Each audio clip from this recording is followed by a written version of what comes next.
what has been the impact of Sam Fender up north, and has it changed like the music scene in Newcastle at all? Yeah, massively, mate. Massively. There's a scene in the northeast now which there hasn't been fucking years. Do you know what I mean? Since Dire Straits or something like that. There's now a music scene in the northeast. I now think everybody's immensely proud of what Sam's doing, and that goes for me as well. Do you know what I mean? I've absolutely love Sam, not only his music, but I do love him as a person. Do you know what I mean? He's helped me a lot with, you know, phone calls and all that. He's a fucking top lad. I've got a lot of respect for him. But he's now doing something for British music. He's not just doing it for the northeast anymore, because there's, as you've said, unique. It's not just unique to the northeast. He's now unique to British music. There's not many artists like Sam. Do you know what I mean? There really isn't. And I don't mean in what he wears or what he looks like or anything like that. I'm talking about somebody that actually writes their own fucking tunes first and foremost. Do you know what I mean? Because you go through the writing credits of Sam's album and it's all him. Do you know what I mean? And that's quite a rare thing. And that's something that I really admire from anybody. Do you know what I mean? I've lost interest in a lot of artists when I've realised, and I'll not name them obviously, but I've lost interest in a lot of artists when I've realised that they don't write their own stuff, but they still sell it as though it's their own stuff. Do you know what I mean? I'm not really into that kind of stuff. So I now think he's doing a job for British music. I don't think somebody's came around like him for a long time, and he's grafted hard for it, man. Like when we were just talking about like the apprenticeship in music, Sam's, I think he's 27 or 28, but like you go online, you find footage of when he was gigging at 18. Do you know what I mean? So he's done his apprenticeship, he's done his graft, and he deserves all the success in the world. He deserves all the success in the world.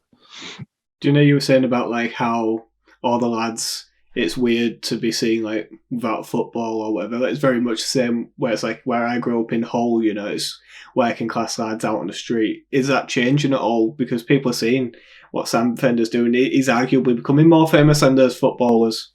Right, precisely, which is why I sort of reiterate my point of like nobody gets in the top 40 now who does what I've done.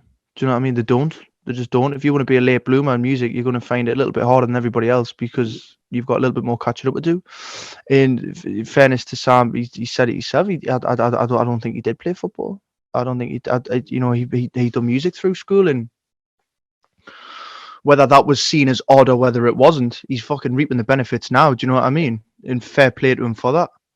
When I was at school, it was a little bit different to not play football, I suppose. I might just be in the school, I might just be in the area or the people I was knocking around with, but it was. But as I say, if I could go back, I probably would have picked up a guitar a couple of years earlier. I tried to learn the piano because it would have given us a little bit more of a head start than what I've got now. Do you know what I mean? We've had, as you said before, we've had some fucking really good lucky breaks. We've had an immense head start on a lot of people. But I could have given myself another head start if I was a little bit better at the guitar. I could have saved myself a fucking couple of months of teaching myself this, or, you know, if I could play piano, it'd save myself paying somebody to do that and all that kind of stuff. So I do wish I maybe picked up a little bit more musical knowledge, but if I did, I wouldn't be here as I am. Do you know what I mean? I just see myself as one of the lads. In when I come on and do like sort of interviews in music stuff or blogs, that's really what I try to sell. I'm nothing special. Do you know what I mean? I'm literally one of the lads. I'll go out on the weekend with my pals. I'll go and watch the match. The only difference is they'll get up at 6 o'clock in the morning and go to work. I'll go out at 3:30 in the afternoon and go and do a gig. That's the only difference. And that's all I want it to be. So I do think that maybe if I didn't play football as a kid, you know, if I didn't knock around with the lads I knocked around with, you know, maybe I'd be a little bit of a different person. And I don't think I'd like to be a different person. I quite enjoy who I am, even if people think I'm a massive cunt.